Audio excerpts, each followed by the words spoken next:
What's going on, everybody? Welcome back to another review for Monday Night Raw retro episodes. We're going into Raw for April 12th, 1993. Like always, let's just get into the review. This show starts off with Money Incorporated paying off the Beverleys because they need some insight on facing the Steiner brothers. A good use of the gimmick, in my opinion, paying people to get an upper hand on the competition.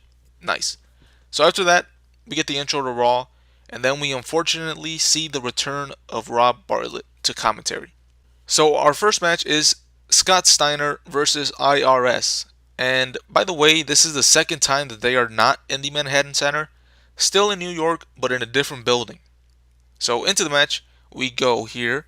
IRS goes for a cheap shot with a kick, but gets caught, but he still gets the enziguri off.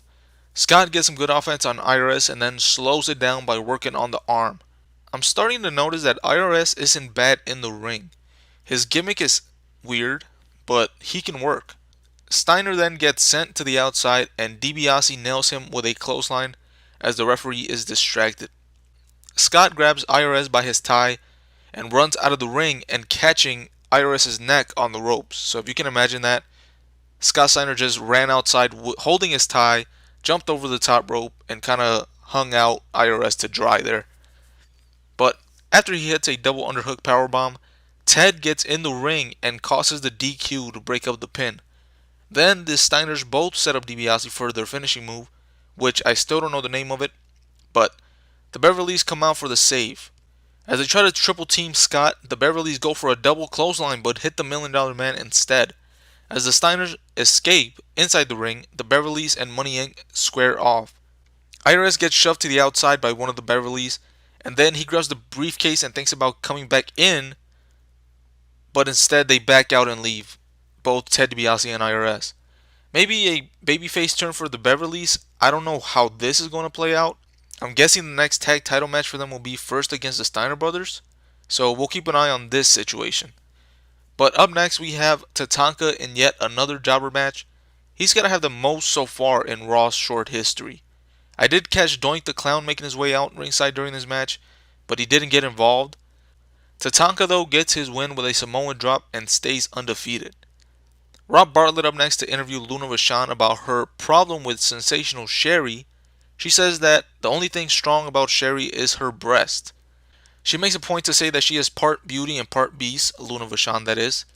But then Sherry actually comes out and talks trash, saying that she's faced bigger men than Luna will ever be as a woman.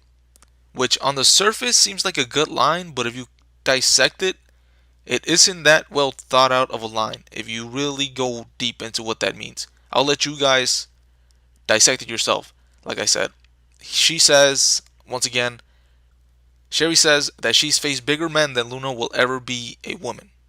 Just take that in for a little bit. She then kicks Luna and they start brawling. Sherry starts to undress Vachon as they fight until Sergeant Slaughter comes out and breaks them up. Obviously, not Sergeant Slaughter, but he was just one of the backstage hands that they had. He came out and stopped them from fighting each other. When we come back from commercial though, somehow Sherry actually has less clothes on than Luna did when they were fighting. And she was the one that was trying to undress Luna, but she's the one with less clothes. But then Luna returns and attacks Sherry from behind and they start fighting again. They get separated and Sherry issues the challenge to Luna for a match whenever she wants it. So yeah, we'll see if that happens on Raw. But the next match is between Papa Shango and an enhancement guy. Short story, even shorter. Shango wins with that move that doesn't have a name, but it looks really vicious. And also after the match, they cut to commentary and we see Bartlett a complete mess because he was in the middle of the Sherry and Luna fight. He had scratches on him and his shirt was all ripped. Hate to say it, but he played that really well. Up next, we have the debut of Friar Ferguson in a jobber match. He joins the list of Repo Man, Damian Demento, who should have just never debuted. He gets a win by sitting on his opponent, and the crowd was dead after this match. The guy also had this flask-looking thing with him, and he was pouring what I would think is supposed to be holy water on himself, but after the match, he is pouring it into the crowd and at kids. In this coronavirus world that we live in right now, this is why we have to stay apart from each other. Because we'll just take water from anyone's flask if they offer it up. The last thing on Raw is Money Inc. backstage about to be interviewed by Vince, but they get attacked by the Beverlys as the show ends. We are getting that match next week, but I did not catch if it was for the belt or not. But what I do know is that awards are up next. That is it for the show. For the best moment, like I said earlier at the start of the video, Money Incorporated paying off the Beverlys to get ahead of their competition. For the worst moment, I give it to the debut of Friar Ferguson, another slovenly wrestler doing gross shit. And we all know that Vince McMahon is the only one who enjoys this type of humor. Maybe Kevin Dunn and Bruce Pritchard as well at the time, but yeah, nobody wants to see this. For the worst match, obviously, I'm going to give that to Friar Ferguson and the Jobber. For the best match, just because it was the only non-jobber match, and it wasn't terrible either, but I'll say Scott Steiner and IRS. For the wackest performer, I gave that to none other than Friar Ferguson. And I believe that's the first time someone gets the three-peat for my worst awards. Standout performer goes to Scott Steiner.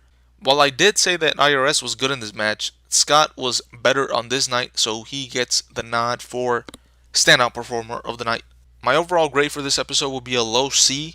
It almost got a D, but the Luna Vachon and Sensational Sherry brawl actually saved it for me. If they would have just talked and no physicality, then we're looking at a D. But along with the tag team situation, this episode gets a passing grade for me. So that's going to be 8 good Raws and 4 in the bad column so far.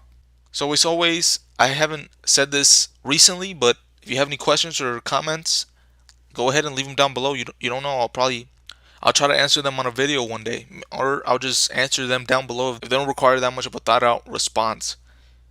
Or I'll even mail you a letter. Somehow or another, your question, your comment will be answered. But with that being said, I am out.